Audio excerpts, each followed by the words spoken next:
Hello friends, welcome to Tutelage Academy. आज के session में हाइड्रोलिक मशीनरी का टॉपिक है हाइड्रोलिक पंप। तो यहाँ पे हम लोग हाइड्रोलिक पंप का इम्पोर्टेंट न्यूमेरिकल सॉल्व करेंगे। आजकल न्यूमेरिकल जो है किसी भी एग्जाम में बहुत ज़्यादा पूछे जाते हैं, जैसे एसएससी जेई हो गया, सेल ओसीटी या किसी भी पीएसयू का आप एग्जाम देने जा रहे हैं, वहाँ पे आजकल बहुत ज़्यादा न्यूमेरिकल पूछा जाता है। तो न्यूमेरिकल करना बहुत ज़रूरी है और बहुत ही आसान तरीके से आपको यहाँ पे न्यूमेरिकल सीखने को मिलेगा। तो चलिए स्टार्ट करते हैं न्यूमेरिकल, और इस वीडियो को एंड तक आप जरूर देखिए। तो यहाँ से देखेंगे first question, a centrifugal pump driven by a directly coupled 3 kilowatt motor of 1450 rpm speed is proposed to be connected to another motor of 2900 rpm speed. The power of the motor should be। तो देखिए power one यहाँ पे दिया है। सबसे पहले data लिखेंगे, एकदम फास्ट हम लोग सॉल्व करेंगे। कोई भी न्यूमेरिकल हो 1 मिनट से ज्यादा आपको सॉल्व करने में नहीं लगेगा, ठीक है। मैं जब समझा रहा हूँ आपको तो थोड़ा टाइम लगेगा समझने के लिए, बट आप जब सॉल्व करेंगे 1 मिनट से ज्यादा नहीं लगेगा, ठीक है।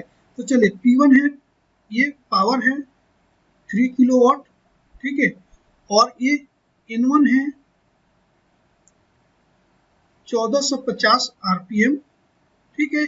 अनदर मोटर स्पीड यानी N2 जो है वो यहाँ पे दिया है 2900 RPM and the power of the motor should be पूछ रहा है, यानी हमें P2 पूछ रहा है कितना होगा, ठीक है। तो देखिए एक फार्मूला है, हम लोग फार्मूला डायरेक्ट लिखेंगे, P upon NQ D to the power 5 equal to होता है कांस्टेंट, ठीक है। ये फार्मूला है सेंट्रीफ्यूगल पंप का, ठीक है। जब D कांस्टेंट होता है तो यहाँ पे आप देख रहे हैं कि P is directly proportional to NQ होता है, अगर D कांस्टेंट रहा तब, फॉर कांस्टेंट डायमीटर, ठीक है।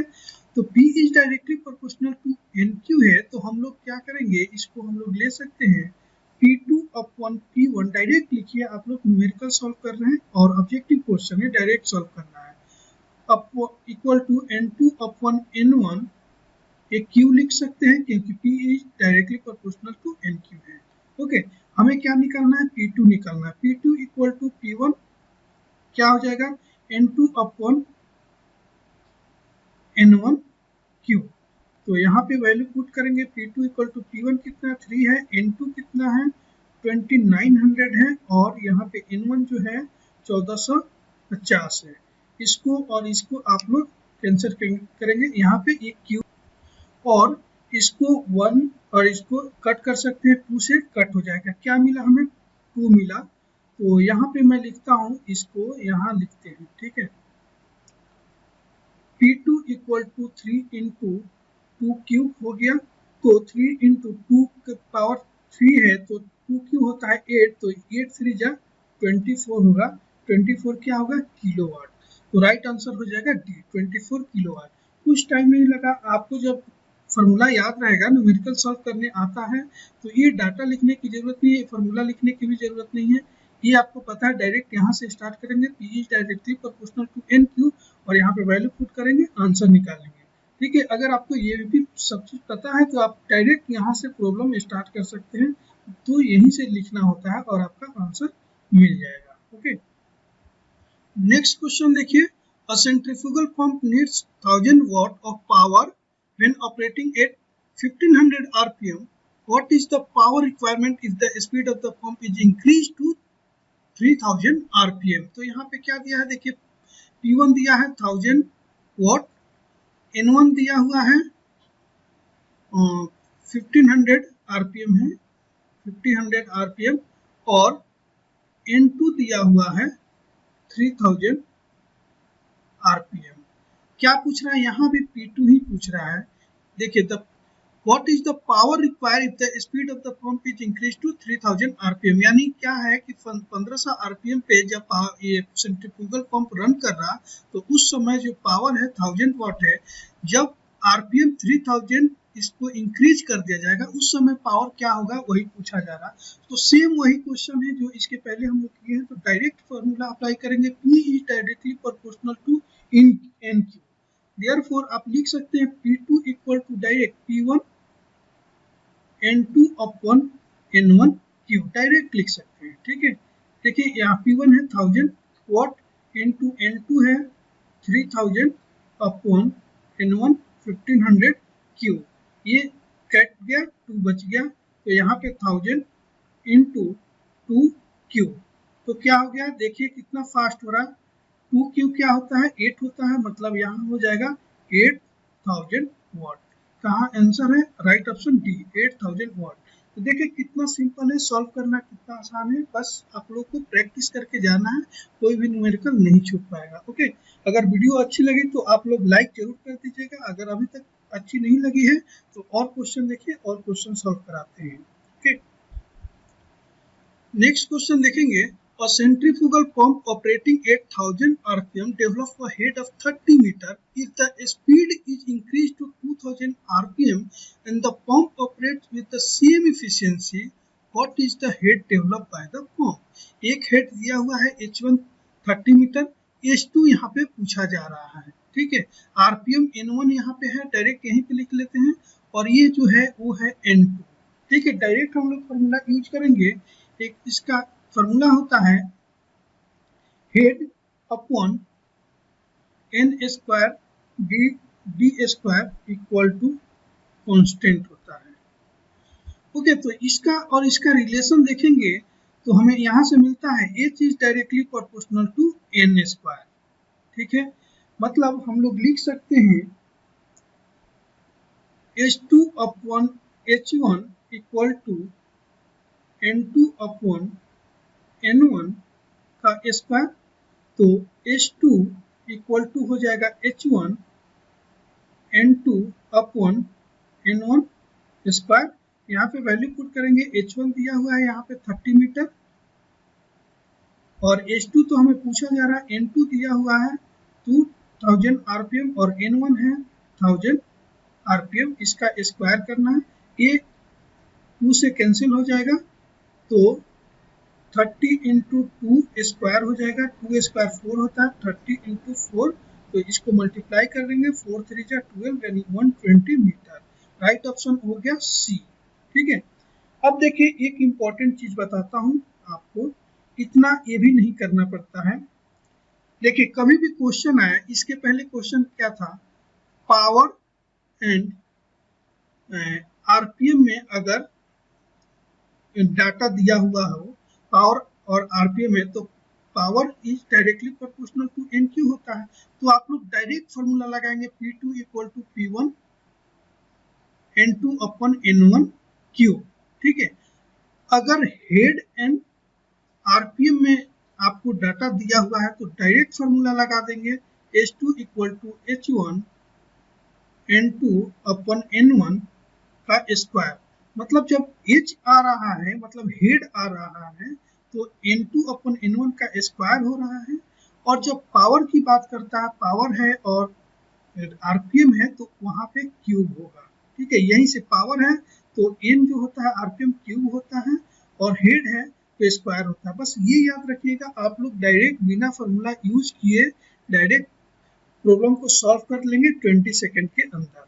ओके, नेक्स्ट क्वेश्चन देखेंगे। अ mix flow pump is driven by 8 kilowatt motor running 8000 RPM. It delivers water at the rate of 1000 liter per minute against a total head of 25 meter. What is the specific speed of the pump in meter minutes? Specific speed पूछ रहा pump का, तो specific speed pump का होता है, यहाँ पे लिखेंगे specific speed of the pump. कभी कभी क्वेश्चन डायरेक्ट आ जाता है, सिर्फ फार्मूला ही पूछा जाता है स्पेसिफिक स्पीड ऑफ पंप का, तो इसलिए सबसे पहले फार्मूला लिखेंगे यहाँ पे N S equal to N root Q upon H 3/4 ये होता है। ठीक है, तो यहाँ पे देखेंगे हम लोग, अब वैल्यू पुट करेंगे, तो यहाँ पे देखेंगे एन क्या है, आरपीएम है, तो आरपीएम कितना है 1000 है, यहाँ पे लिख सकते हैं 1000। क्यू क्या है, डिस्चार्ज है, डिस्चार्ज कितना होता है, it deliver the rate of 1000 litre पर मिनट। ठीक है, तो 1000 लीटर तो अंडर रूट में लिख सकते हैं क्यू में 1000 लीटर पर मिनट है यहाँ पे, तो ये 1000 लीटर पर मिनट में है, तो इसको हम लोग लिख सकते हैं 1000 इंटू 10⁻³ kg पर मिनट। ठीक है, तो यानी क्या हो जाएगा, पॉइंट जो है वो यहाँ आ जाएगा 1.000। ठीक है, यहाँ पॉइंट आ जाएगा यानी 1 हो जाएगा। ठीक, और h जो है, हेड जो है 25 मीटर है, तो 25 मीटर है और टू द पावर 3/4। ओके, अब देखिए यहाँ पे लिख सकते हैं 1000 और इंटू √1 जो होता है वो 1 ही होगा। ठीक, इसको सॉल्व करने के लिए क्या कर सकते हैं, 25 को लिख सकते हैं 5 का स्क्वायर। ठीक है, अब इसका पावर है 3/4, इसको 2 1 जा 2, 2 2 जा 4 कैंसिल कर सकते हैं। अब आपको मिलेगा 1000 इंटू 1/5 टू द पावर 3/2। ठीक है, इसको अगर बहुत लोगों को आता है सॉल्व करने, जिसको आता है सॉल्व करने डायरेक्ट ऐसे सॉल्व कर सकते हैं, बट ऐसे ये जनरली कैलकुलेटर से ही हम लोग सॉल्व कर सकते हैं। बट ये क्वेश्चन आपको क्यों बताया, क्योंकि यहाँ पे जो डाटा रहता है यहाँ पे थोड़ा हार्ड है, इसलिए ये सॉल्व करना थोड़ा सा मुश्किल हो सकता है, टाइम लग जाएगा आपको सॉल्व करने में। बट क्या होता है, आपके एग्जाम में डाटा कभी कभी बहुत सिंपल दिया जा सकता है। ठीक है, तो सिंपल डाटा रहेगा तो आप सॉल्व कर लेंगे, तो इसलिए ये चीज़ बता दिए हैं।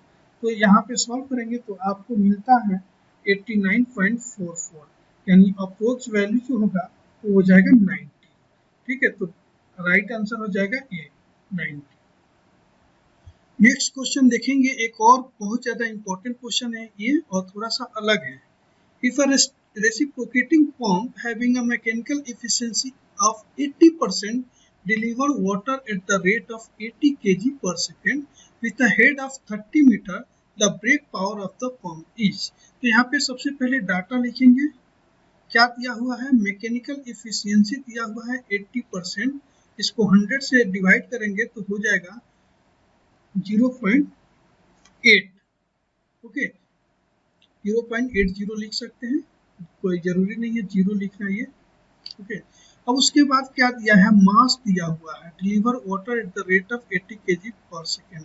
मास दिया हुआ है 80 kg पर सेकेंड और हेड दिया हुआ है 30 मीटर।